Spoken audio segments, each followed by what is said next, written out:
Hello friends, ഇന്ന് നമുക്ക് soft and crispy ആയിട്ടുള്ള ബട്ടൂർ എങ്ങനെ തയ്യാറാക്കാൻ നോക്കാം. അതിനായിട്ട് 1/2 കപ്പ് റവ 1 കപ്പ് വെള്ളത്തിൽ 10 മിനിറ്റ്സ് സോക്ക് ചെയ്ത് വയ്ക്കുക.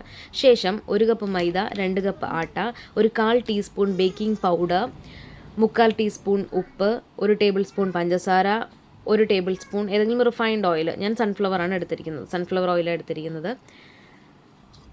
അത് നല്ലോണം മിക്സ് ചെയ്യുക. സോക്ക് ചെയ്ത് വെച്ച റവയും കൂടെ ചേർത്ത് നല്ലോണം മിക്സ് ചെയ്തെടുക്കുക. മിക്സ് ചെയ്തിട്ട് ഒരു 6 to 8 ടേബിൾ സ്പൂൺ തീരെ പുളിയില്ലാത്ത തൈര് കൂടെ ചേർത്ത് നല്ലോണം കുഴച്ചെടുക്കുക. നല്ല സോഫ്റ്റായിട്ട് കുഴച്ചെടുക്കുക.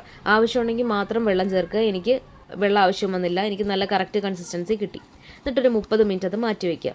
ഒരു 30 മിനിറ്റ്സ് കഴിയുമ്പോൾ എടുത്തിട്ട് ഒന്നുകൂടെ കുഴച്ചിട്ട് നല്ല ഈക്വൽ സൈസ്ഡ് ബോൾസ് ആക്കിയിട്ട് റൗണ്ടിൽ പരത്തിയെടുക്കുക. അത്യാവശ്യം വലിപ്പത്തിൽ തന്നെ പരത്തിയെടുക്കുക. ബട്ടൂരയാണ്, അപ്പോൾ നല്ല വലിപ്പത്തിൽ തന്നെ പരത്തിയെടുക്കുക. അതിന് ഞാൻ ഒരു പത്തിരി പ്രസ്സിൽ വെച്ചിട്ട് ഒന്ന് പ്രസ് ചെയ്ത് റൗണ്ട് ആക്കിയിട്ട് വേറൊരു പ്ലേറ്റിൽ വെച്ചിട്ട് കൈകൊണ്ട് പ്രസ് ചെയ്തെടുക്കുകയാണ് ചെയ്തത്. പരത്തി നല്ല റൗണ്ടിൽ കിട്ടിയപ്പോൾ എനിക്ക്.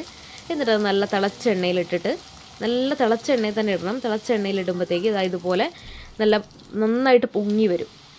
അപ്പോൾ നല്ല ക്രിസ്പിയും സോഫ്റ്റ്, ഉള്ളിൽ നല്ല സോഫ്റ്റാണ്. നല്ല സോഫ്റ്റും ക്രിസ്പി ആയിട്ടുള്ള ബട്ടൂര റെഡി.